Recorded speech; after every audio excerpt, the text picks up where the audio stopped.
net with just so many different contributions from so many places in the roster and holding them to 78 points, is there something that stands out to you the most, or is it kind of the collective? I would start with the collective. And I remember there was a press conference that we did after one of our games during our 16-2 stretch, and you guys were like really hammering home a point about a specific player, and I honestly can't remember who the player was. And I made the comment, I said the reason our team is winning is because of our team, because each guy is starring in his role and contributing to winning.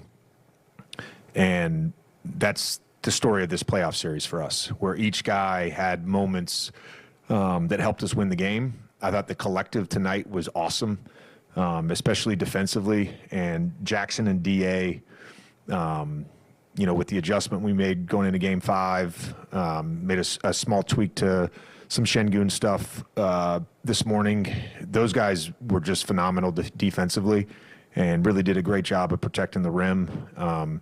Second point I would make is just how important leadership is, and where this group was a few weeks ago, coming off the first Oklahoma City game, the Dallas loss, the second Oklahoma City game. It felt bleak, and whether it was LeBron, Smart, AR doing everything he could to come back and give us that lift. Each guy in some way led us, and just really proud of the group. And I'm a big believer in life that you should celebrate every victory. You should celebrate small wins. For us to be written off a few weeks ago and to win a playoff series is a big deal, and it speaks to the character of our team and the leaders of our team that they didn't let go of the rope.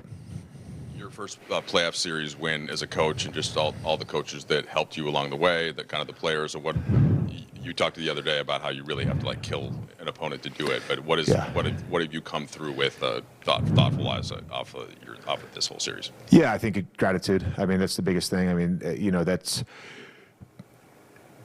that's been my word for the entire season. Part of my existence in life is gratitude. I'm so grateful to represent the Lakers. I'm so grateful for our players. I'm so grateful for my staff. And it's doing this. I mean, it's such a collective effort. And I wish people understood how many people put their heart and soul into something just to try to go win a basketball game. It's awesome. So just gratitude for me.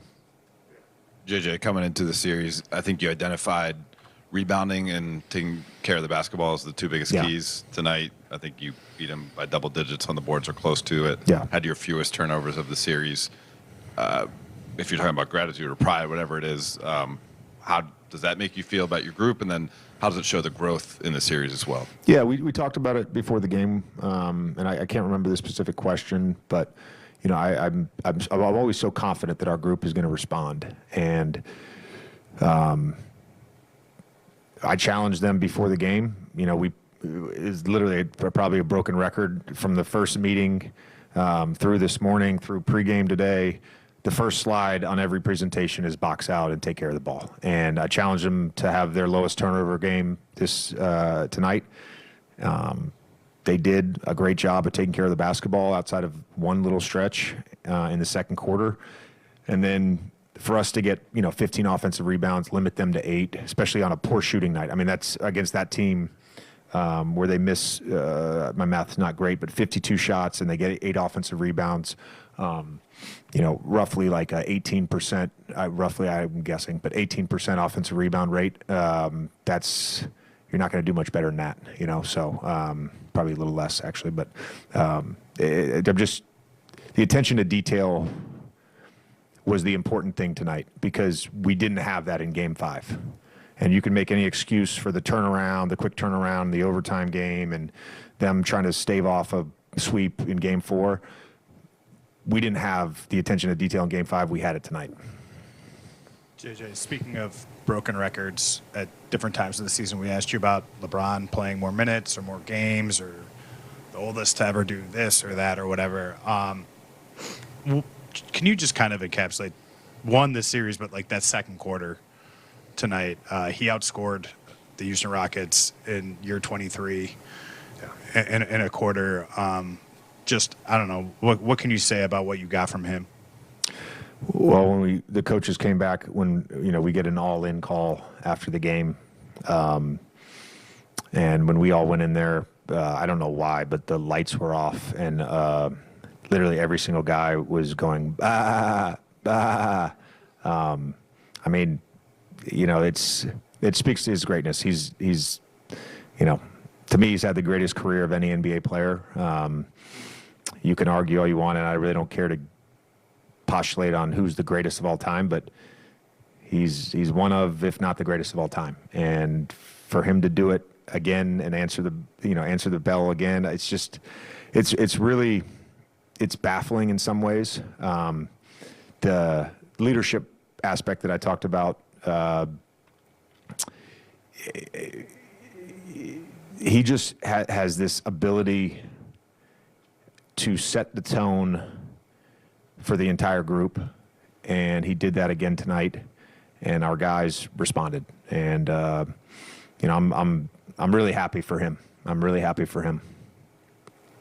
JJ, you mentioned the leadership portion.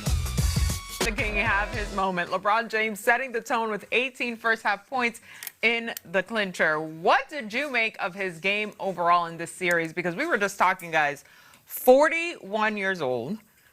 DC said, that man's almost 50. I'm the same age as LeBron, just so you know. It's not Was shade on 84, him. right? 1980? And 84 was a great year. That was a joke, MJ. That was a joke.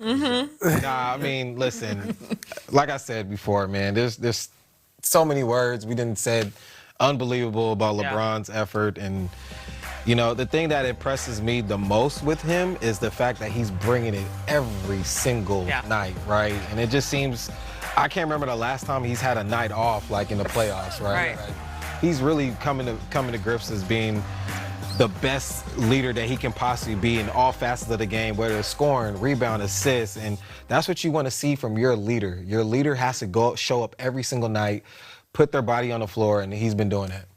Yeah, I mean, him holding on to the rope, right? I think most players, as you get older, you start letting go of the rope and you go away from your routine, your professionalism. I mean, after last game, after game 5, LeBron was in the back for 2.5 hours doing treatment and getting himself prepared. And, having a career that he has and still want to do that, no wonder they go in the room and they go, bah! I mean, I know, it's a beauty to see. And seeing how fast he's running, my knees are hurting. I got tendonitis now. I need some ice packs. So it's salute to that. I mean, shoot. No question. I'm just glad I sent him some screens. I helped him get some points. I'm picturing his, all the physical therapists and the doctors back there like a pit crew, just you take this one, I'll grab this arm, you take that knee, whatever it takes.